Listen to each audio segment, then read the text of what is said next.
Hola chicos, chicas, disculpar, a ver si acabo esto ya. Es que lo de subir vídeos a YouTube está siendo absolutamente soporífero. Tardan horas en subirse y claro, mi memoria del móvil no es ilimitada.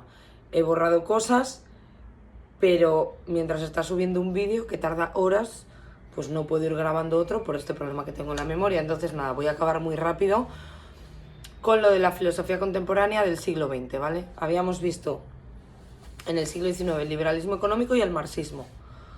Derecha, el liberalismo económico, izquierda, el marxismo. Vale, pues en el siglo XX hay otras propuestas de la izquierda y de la derecha, ¿vale? ¿Qué pasa? Que la tesis de que... estamos ya en el siglo XX, ¿vale? No en el XIX, siglo XX. La tesis de que el mercado se regula solo parece que no es cierta, esta tesis de los liberales. ¿Por qué? ¿Qué crisis económica tenemos en el siglo XX? Pues el crack bursátil de 1929 en Nueva York. Vale, el mercado no se regula solo. La bolsa sufrió un crack, la bolsa de Nueva York, que desencadenó una crisis que se expandió a nivel mundial y que fue brutal. Entonces, ese evento es fundamental. O sea, el capitalismo no se regula solo, el mercado no se regula solo.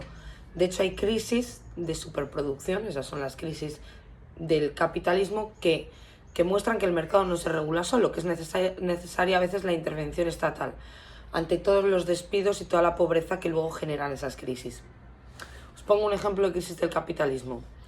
La crisis de 2008 que hubo en todo el mundo y que en España pegó muy fuerte, aquí sobre todo en el sector del ladrillo. Fue una crisis de superproducción, porque se empezó entre los años 90 y los inicios de los 2000 se construían muchísimas casas. ¿Por qué? Porque se compraban muchas casas, muchos pisos. Había trabajo, la gente tenía dinero, compraba pisos sin estar acabados, los compraban incluso sobre planos. ¿Qué pasó? Que esa gente que estaba comprando pisos dejó de comprar pisos y se seguían construyendo muchísimos. Entonces, muchos constructores se fueron a la quiebra, todos los trabajadores, albañiles, se fueron despedidos también, y eso fue una crisis de superproducción. Ahí se produce más oferta, ¿no?, de la que luego la demanda es capaz de asumir. Se construyeron muchísimos pisos. Si le preguntáis a vuestros padres, seguro que se acuerdan del 2008. Fue muy típico ver muchos edificios que se quedaban a medio hacer porque los constructores de las constructoras se fueron a la quiebra.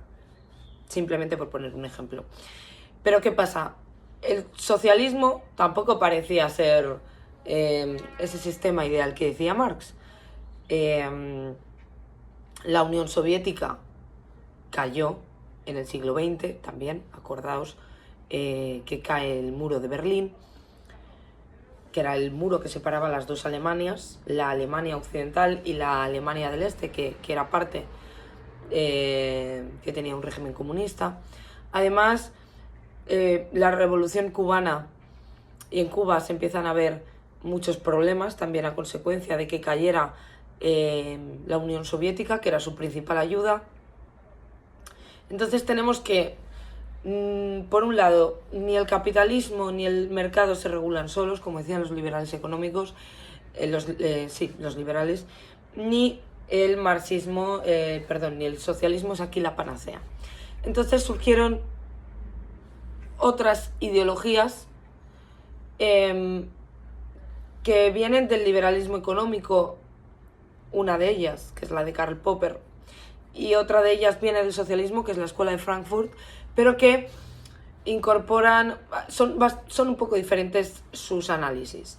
Entonces vamos con la Escuela de Frankfurt, que eran pensadores que venían de la izquierda política, habían leído a Marx, pero añaden nuevas cosas a la teoría socialista.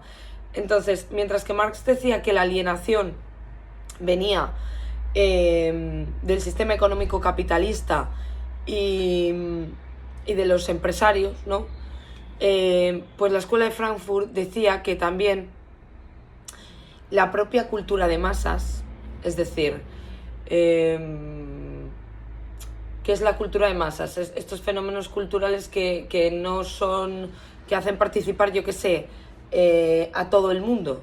Pues imaginaros los grandes festivales, ¿vale? Eso sería cultura de masas. La televisión, esto que parece haber mejorado la vida también en parte de la clase trabajadora, pues la tecnología, pues en verdad también nos ha alienado.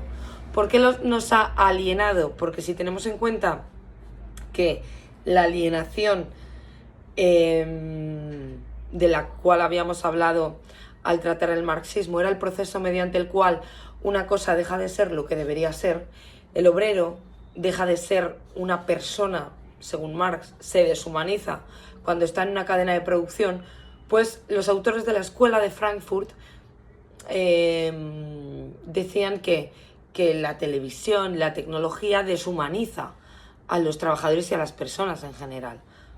Hoy lo vemos también esto muy bien, o sea, los móviles, a veces la gente está incluso llegando a sufrir dependencia. Entonces, bueno, que sepáis eso, que hay el mundo contemporáneo, los trabajadores no solo se alienan en los puestos de trabajo, sino que también a través de la cultura, la televisión, la tecnología, sufren ese proceso de alienación.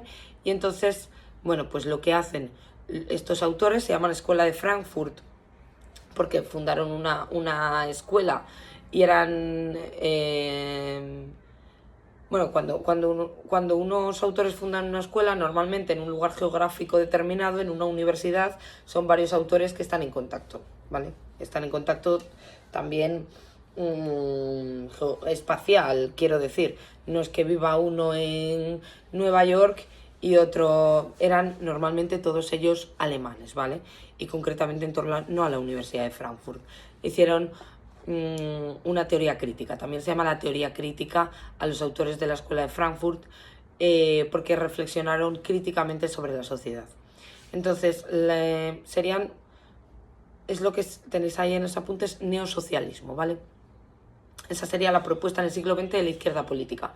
Y después estaría la propuesta de Karl Popper, de la derecha política, que además de que le hemos estudiado en filosofía de la ciencia, acordaos del falsacionismo, o sea, Karl Popper, además de ser un teórico importante para la epistemología y para la filosofía de la ciencia, ya que propuso la falsación como criterio de demarcación entre lo que sería ciencia y no ciencia, también fue un filósofo político, ¿vale? Entonces, Karl Popper lo que le criticaba a la escuela de Frankfurt era que tanto el problema de los autores de la escuela de Frankfurt como del marxismo en general era que tenían un fin de las sociedades prediseñado y que entonces había que actuar en consecuencia de ese fin. ¿Cuál es ese fin para el socialismo? La construcción de la sociedad sin clases.